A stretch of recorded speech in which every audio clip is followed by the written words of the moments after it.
तो हमारी जो संस्था है RPF farming agri research innovation private limited, जिसको इंक्यूबेटेड ACIC IIT ISM के द्वारा भी किया गया है अभी टाटा। धनबाद कोयलांचल काले हीरे के लिए जाना जाता है। उस काले हीरे यानी कोयले से पूरा देश रोशन होता है, लेकिन काले हीरे की धरती धनबाद में सिर्फ कोयला ही नहीं बल्कि फलों की खेती भी हो रही है। जी हाँ, फलों का राजा आम, जिसकी कई किस्में पाई जाती हैं।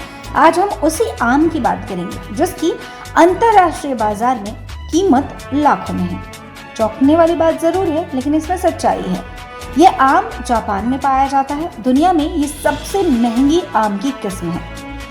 दरअसल धनबाद की भूली के रहने वाले युवा किसान रवि निषाद अपने इलाके में पिछले 15 सालों से फलों और सब्जियों की खेती कर रहे हैं। एग्री रिसर्च सेंटर जय धरती मां फाउंडेशन लगातार कृषि के क्षेत्र में काम कर रहा है। रवि पर्यावरण संरक्षण और कृषि के क्षेत्र में विकास कार्य करना रवि का मुख्य उद्देश्य है। अपने रिसर्च स्थान पर जापान के लाखों रुपयों में बिकने वाले आम के पौधे लगाए हैं। इस आम का नाम मियाजाकी है। जापान के शहर के नाम से इस आम का नाम है। अंतर्राष्ट्रीय बाजार में इसकी कीमत 2.5 से 3 लाख रुपए प्रति किलो है।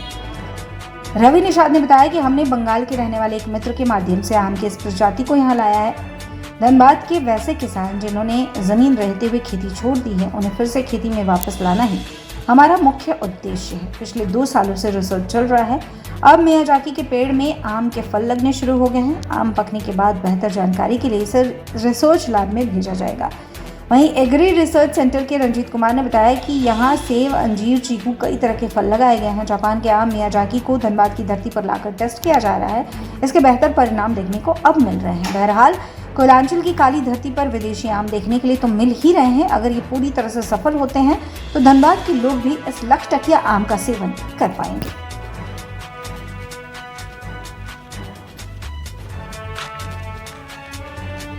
तो हमारी जो संस्था है RPF farming agri research innovation private limited, जिसको इंक्यूबेटेड ACIC IIT ISM के द्वारा भी किया गया है अभी टाटा MPL से भी सपोर्ट मिल रहा है, गवर्नमेंट के पैनल से भी मिल रहा है।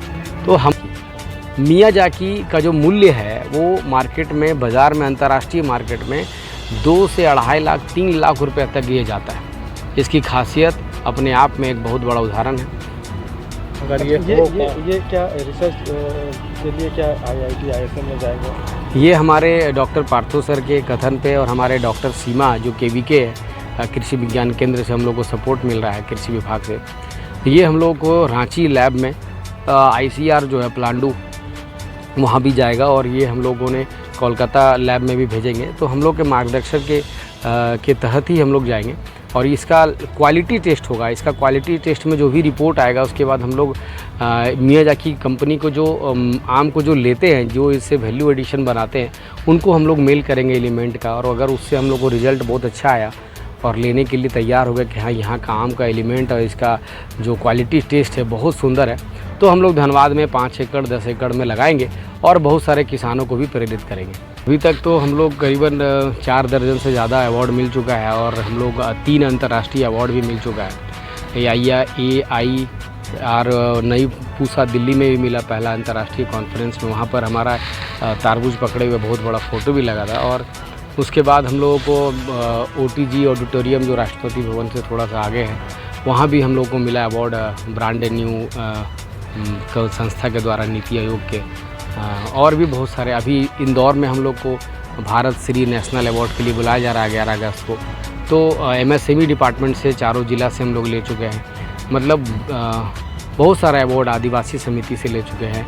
तो अवार्ड तो बहुत है और मेहनत भी, मतलब परम।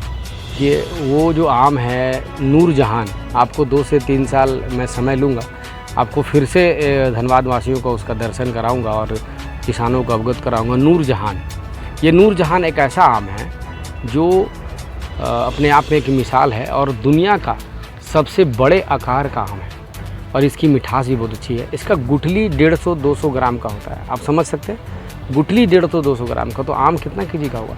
4 केजी का आम होता है ये। 4 केजी का एक आम नूरजहान, उसकी भी तैयारी कर रहे हैं। यानी हम लोग लगे हुए हैं कि अनेक ऐसा फल धनबाद में उगाया जाए जिसकी प्रेरित होकर हमारे किसान धनबाद के जो कृषि से दूर जा रहे हैं वो लोग नज़दीक आएँ, अपनी मिट्टी को, अपनी माँ को बचाएं। क्योंकि भारत माँ को बचाना आज के डेट में ज़रूरत है। और हम लोगों का आज समस्या का समाधान अगर कोई कर सकता है तो ये मिट्टी ही कर सकती है, ये पर्यावरण ही कर सकता है।